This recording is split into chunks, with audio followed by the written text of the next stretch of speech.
So Mr. Mair from the GRC is going to speak.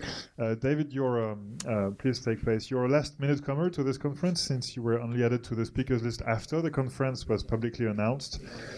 But of course, when you proposed a contribution in the name of the main in-house scientific service of the Commission, it was difficult to not consider it as relevant, obviously, especially what we've just heard about, the importance of publicly funded science to balance a bit whatever expertise Commission has to, business has to provide.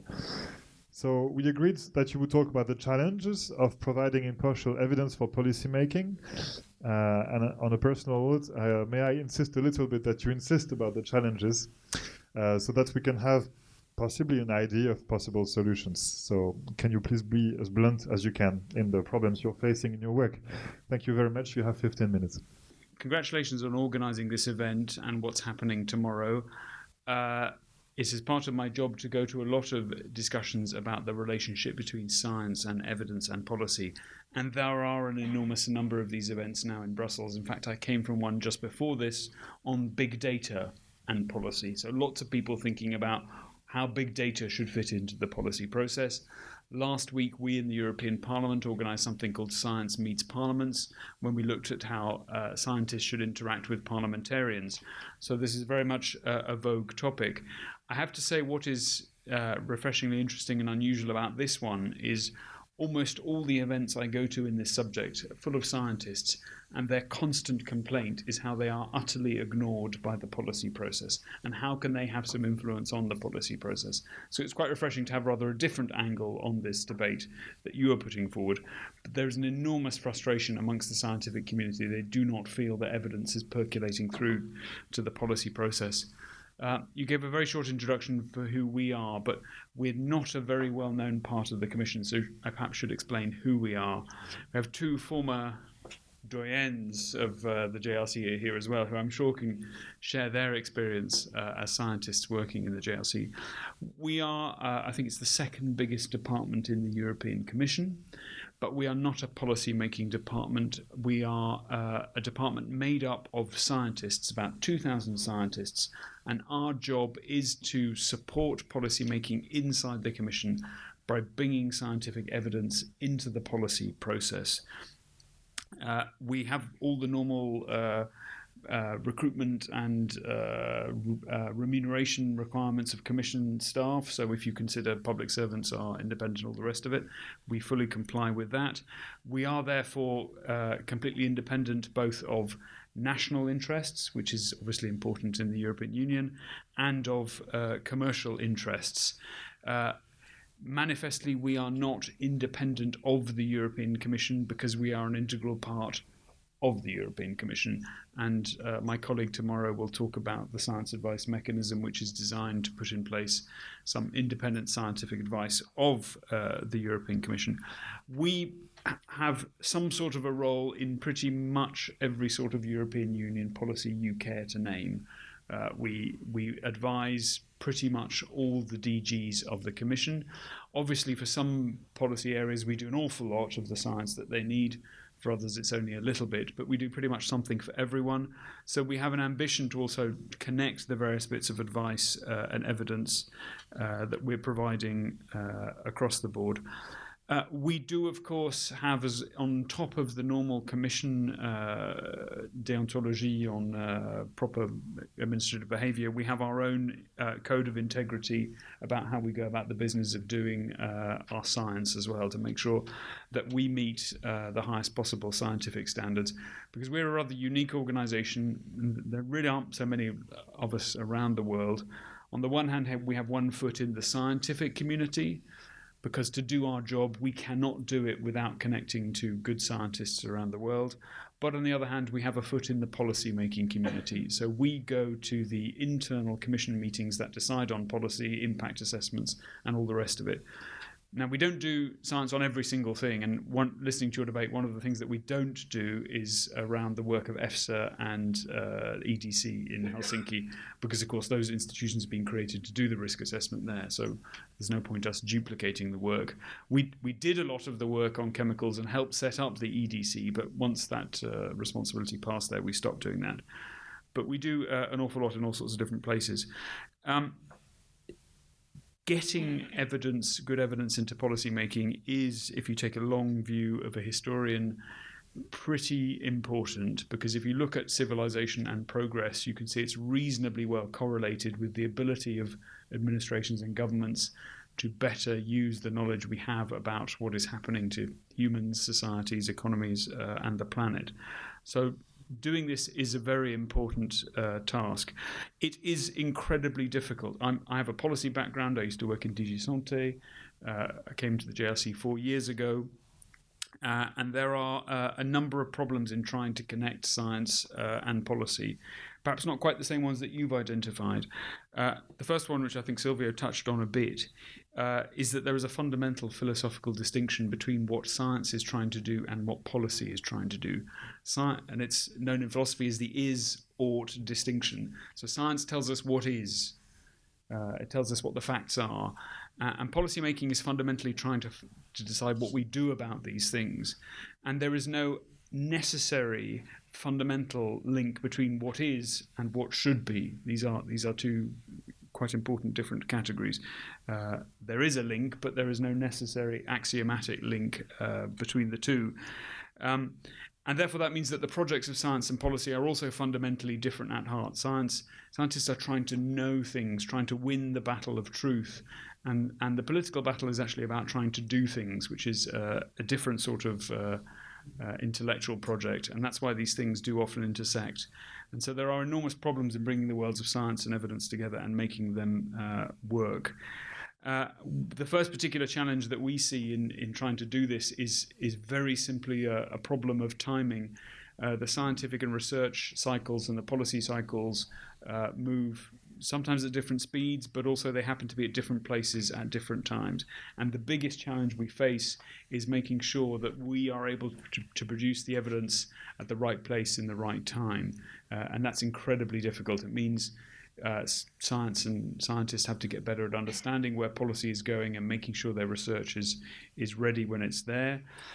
We do have some challenges about trying to understand how far scientists should go in involving themselves in the debate. There's a number of interesting categories out there people have looked at. The important thing is not only to provide your evidence, but we see it as also helping policymakers come up with options. At the end, it is for the policymakers and the politicians to decide on the options, but we see our role as helping to put forward more options and help the policymaker understand the differences between these options. The last challenge that we face in trying to connect evidence and policy is around communication. The communication styles of scientists and policymakers are utterly different, and we have a major problem. We've just run a summer school for young policymakers and scientists with IASA, the organization that does systems analysis. And one of the repeated mantras is, a policymaker needs 3 bullet points. They don't need a 200-page scientific report. So if scientists are unable to communicate their work in that format, that's not going to work. So all the challenges we see, or many of the challenges we see, are around some really quite sort of, if you like, practical, commonsensical problems which we face on a daily basis, which is how to improve the conversations between scientists and policymakers. And what we tell our colleagues is, if you want, and they do have their mandate is to try and bring the evidence into the policy debate. We have an objective to make sure the Commission takes decisions on the best possible available evidence. What we say is you won't have any impact unless you are trusted by the policymakers. So you have to build a relationship of trust. They have to see that you are honest and can give good advice. You have to give them the information they need in a digestible, easy-to-use format, because policymakers are just utterly bombarded with knowledge these days. And you have to give this knowledge at the time they need it and answer the question that policymakers want answered.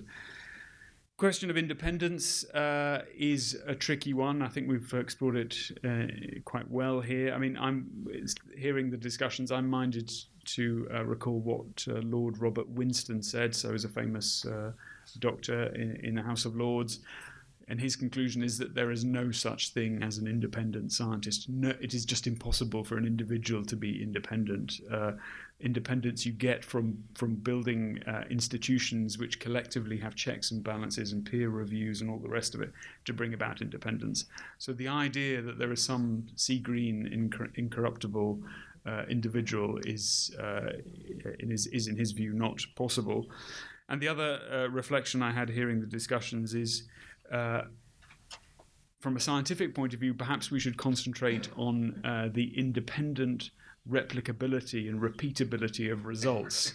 That is surely the acid test, to make sure that science is replicable and the experiments have been repeated by someone who is independent of the people who did it. Maybe we should concentrate on that from a scientific point of view, rather than concerning ourselves too much about the revenue stream of the people who produced the science. Andrea will, I'm sure, be telling you a lot about the problems we face of science itself. So we struggle with those. There are many endemic problems that science faces that we have to deal with. As to an attempt to weigh forward, what we say to our colleagues who, the challenge they do often face is their research produces something which is inconvenient. The policymaker was unexpected. And what we say within the JRC is that we've now moved to a rather different world of policy making, certainly to the one that was there when I started in the Commission, that there, thanks to the internet and the proliferation of knowledge out there, if the Commission does something wrong and mistaken in its policy and doesn't take into account the evidence, then this will be discovered by the process sooner or later. We have such a sort of open internet-based culture of looking at work that there will be someone who will spot the flaw in the results sooner or later. So what we say is, look, it's better that we are the internal critical friend who points out the flaws in this work in advance. So as we move towards more open policy making and transparency, and by the way, we clearly make sure that all our stuff is open to public scrutiny and published in peer-reviewed journals and all the rest of it. That, I think, is probably the way forward to address these issues. Thank you. Thank you very much. Thank you. My name is Vito Buonsante. I work for Client Earth, an environmental NGO, and I work mainly on chemicals. I have several questions or clarification because, interestingly enough, I couldn't agree with one single thing you said. So it would be interesting if you clarified. For example, you said that scientific cycles are different than policy cycles, and in my experience as a campaigner or expert on chemical legislation, I see that policy always comes way behind. Like, we know that asbestos has been hazardous for 30 years, for 50 years, or maybe 100 years, but it takes really a long time to get the policy to act on it, and we can go on up to the EDC discussion where science is way ahead of policy, and policy is just trying to slow things down. You're saying that scientists are difficulties in communicating because like these difficult data that they're crunching, and while institutions that should really communicate to the public and actually even consult the public, let's say substance is a very high concern at public consultation, where we're thrown like documents of 300, 400 pages that we are supposed to give as citizens feedback to. I see that not a problem of the scientific community, but mainly a problem from the institutional side. And the fact that scientists need to be trusted by policymakers as opposite to who are the other science givers, which is usually industry from which you get science in many processes. Like you're saying that the science from industry, you're implying, but so that's why I would get that clarification that industry, because of the replicability and the repeatability of their tests, are more trusted. So it's difficult to understand. And finally, something on the, and I conclude here on the independence. It's true, none of us is independent, but public institutions work for the public interest.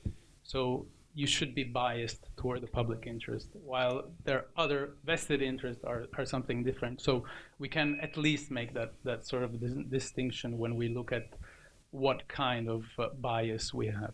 Thanks. My name is Angeliki Lysimachou. I work for Pesticide Action Network Europe, and I'm actually a research scientist myself, environmental toxicologist. Yes, okay.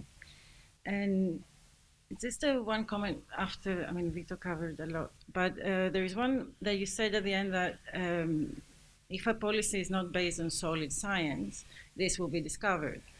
But for example, right now we have, scientifically, there's lots of cases. I mean, I work with the toxicity of pesticides, and there's lots of cases. For example, we don't test mixtures, although we have scientific evidence that mixtures may have additive effects, and we know this.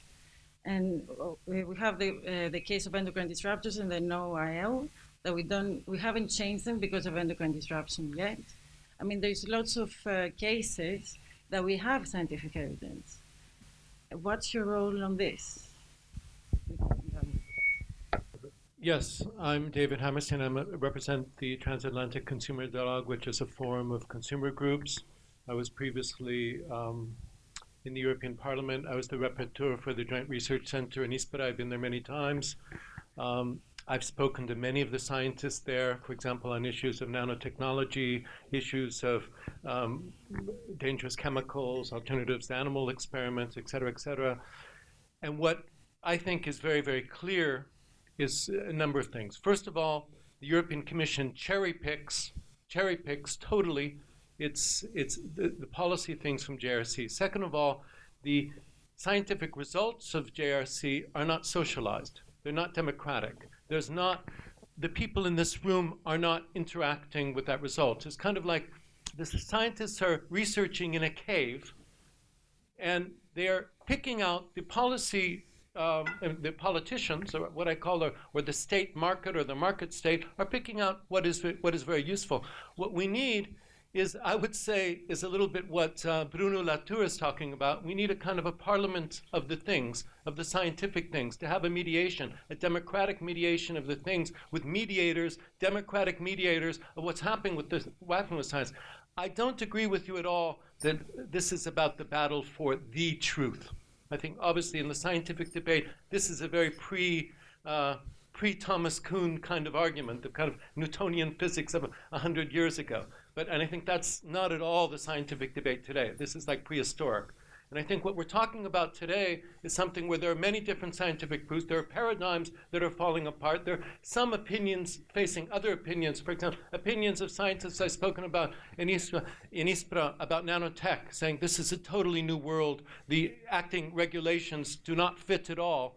And that message that's like a consensus of the people I spoke with at Ispra that never comes to the European Parliament, that point of view, Luciano. But I could give many more opinions on other issues like in that way. So what we're talking about is not the truth. We're talking about the convenient truth for certain people according to certain options. I'm not saying there are great people doing great work in Ispra, the 2000 Science, but what is not happening, we're not having that debate, a democratic mediation. It's not getting out. We're not having, let's say, with public interest groups, people who could act as those mediators or actantes, I don't know how to say exactly, of those kind of things and elements that are going on there. So I think this is a great deficit, and I think it's tremendously underused for the public interest, the kind of the research you are doing. And I think the policy is often used to defend what the scientists are against, what they're finding against. And I can give many, many, many examples. So I think what we need is a complex science that's socially responsible, and especially it's much more democratic, and to admit that there's all these scientific debates going on. And there are many paradigms. And I, of course, don't agree with you, and I agree with you there, that, someday someone will find out that this isn't true, obviously. But when the genie is out of the bottle, when we're talking about dangerous chemicals, when we're talking about pharmaceuticals, when we're talking about animal experiments, et cetera, it's often very too late. And it's not about risk analysis, it's really about danger, things that are already happened. Thank you. I was very puzzled by one of the comments you made towards the very end of your presentation, where you talked about replicability of studies. that seems to rule out all prospective epidemiological work, because almost by definition you can't reproduce the circumstances of exposure and the particular environmental and historical conditions. And if you rule out all of that kind of epidemiology, you end up with a very narrow scientific base, don't you? Yes, Jamie Page again from the Cancer Prevention Society. You talked about the history of philosophy of science and the is and the ought, and I had alluded to it earlier on in my comment about splitting atom and whether you actually go ahead and do it. I think that's kind of idealized, and as somebody said, that's sort of how science should be. But because science is now conflated with technology, the scientists aren't saying these are the possibilities. If you take, this is not my field, but if you do take the example of plant genetics and genetic modification, they all have, well, not they all, I don't want to overgeneralize, but a lot of them have vested interest in this technology. So they're acting already as advocates for the technology. So they're technologists, they're not scientists. Because if they were scientists, there are a lot of scientists out there, they don't get any voice, who have serious doubts about the technology, but they're not heard. So I don't think you can say that the scientists nowadays are the is people, because they're acting as the ought people. This is the problem, as I said. Consider that repetition of the same argument given by business is replication, because when you attend to internal meetings of business association, they're just looking at the effect that produce the copy and paste of the same literature, the same argument, through different ways, different think tanks, different institutes, different business associations. So the true replication will be that a public force, a public administration could access to the plants and make its own measure. This would be a true replication, a true scientific approach of this issue. But on a lot of cases, we are very, very dependent of the numbers given by the industry because they just have access to the plants. Thank you. Yes. Try and pick up all those issues, quite a lot there. My comment on cycles was not to say always that the science is ahead of the policy, or the policy can equally be ahead of the science. The policy demand to act comes out, and we don't have the science. The work hasn't been done, but nevertheless the politician wants to act. And my point was merely that the cycles are not synchronized. Many scientists, perhaps ones more on the ought side, complained that in GMOs the policy is way behind the science, and the science has decided. So my point was not to say one is always ahead or one is always behind. My point is that the synchronization, and in the practical sense of getting the evidence into policy, a common problem. And this was the challenge to me. How do I see the problem inside the JRC? So I'm commenting for how we see the problem in our particular role, not how all scientists see the problem. And one of the challenges we face is, it's actually outside the Commission. Some scientists will come with a piece of work the week after the Commission has adopted the proposal. And we say, that's really interesting, great piece of work, but of absolutely no benefit and use at all because you are a week too late. Or equally, before the political debate has taken off. So if we want to be serious about getting evidence to have an impact on the policy, scientists need to understand what is happening in the policy cycle, because in politics, an awful lot of it is context and timing.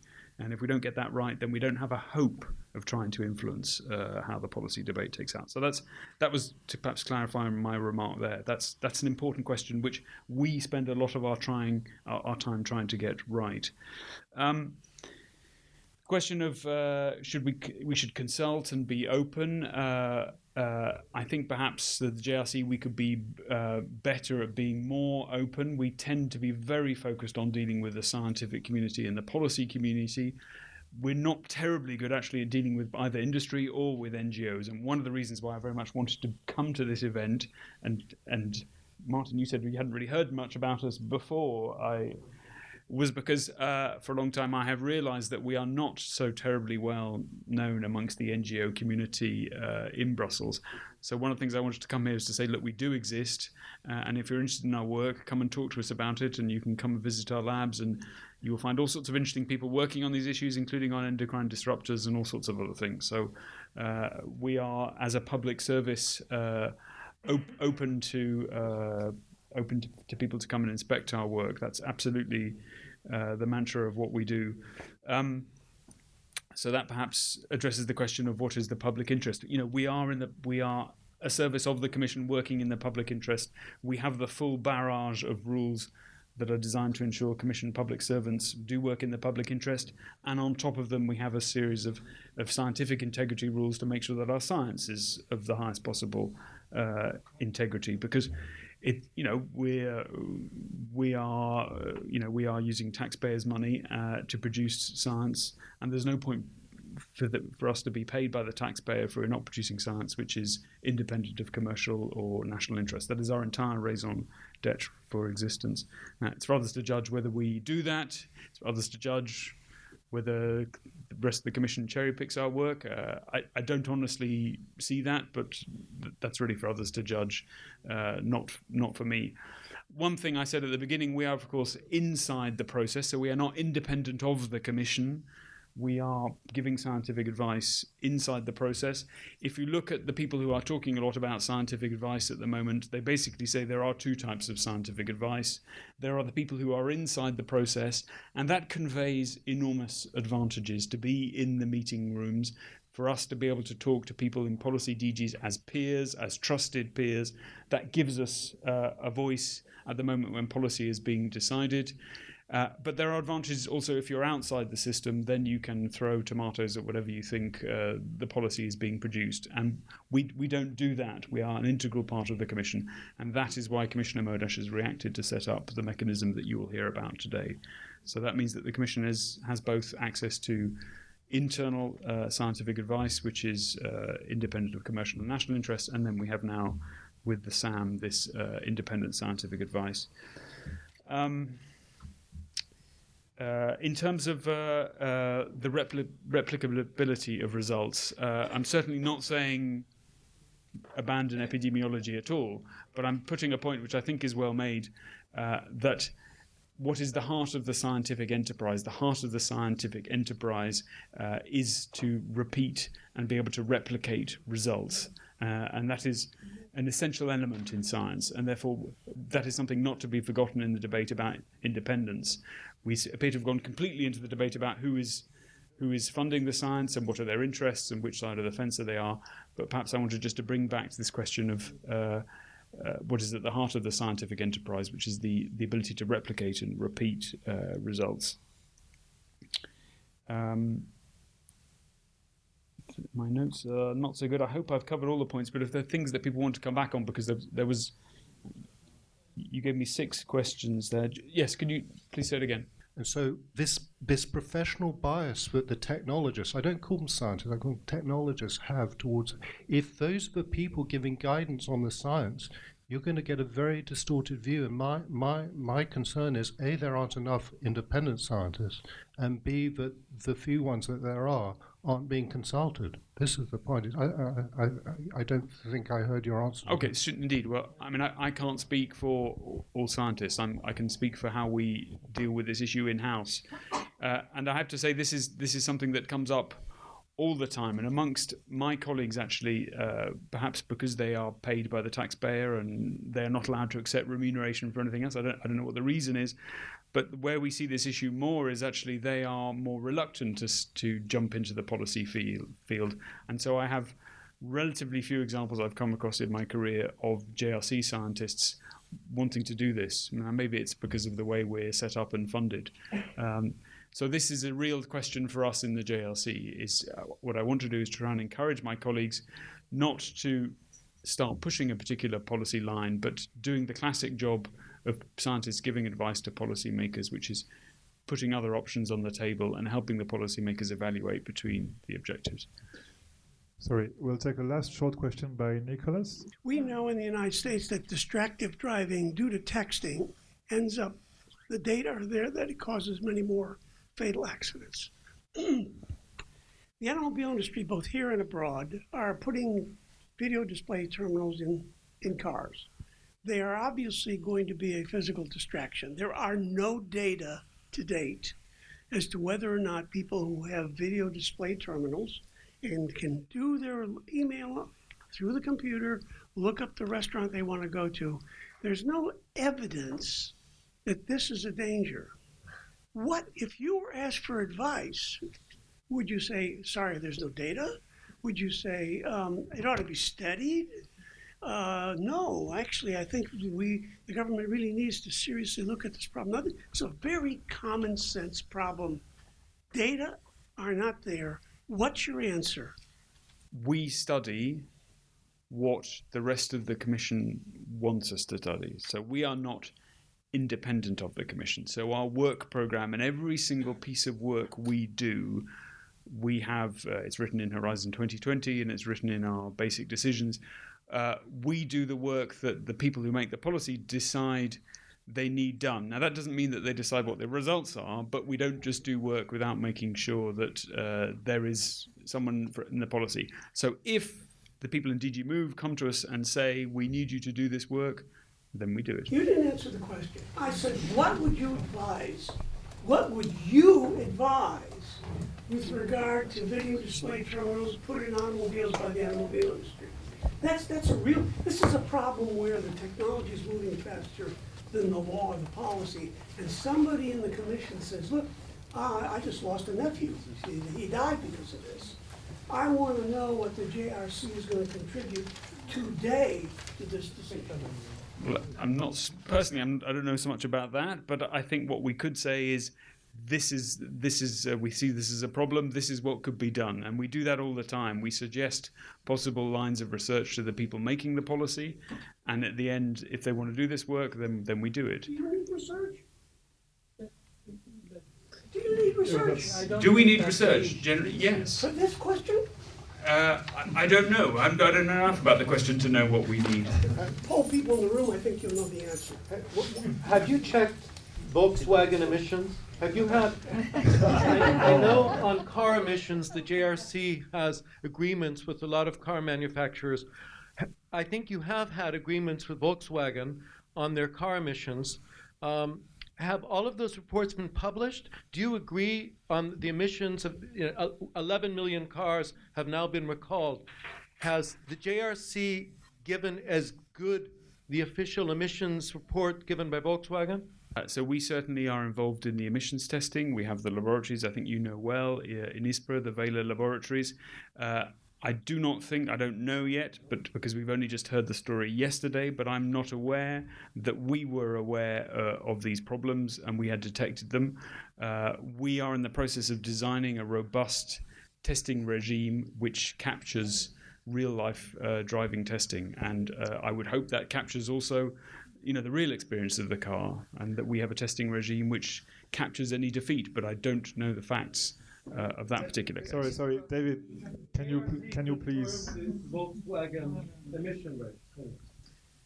Oh, David, I'm very sorry, David. I authorize the other David not to answer this question, and I'm going to thank you very much. No, you're welcome for coming here to start with.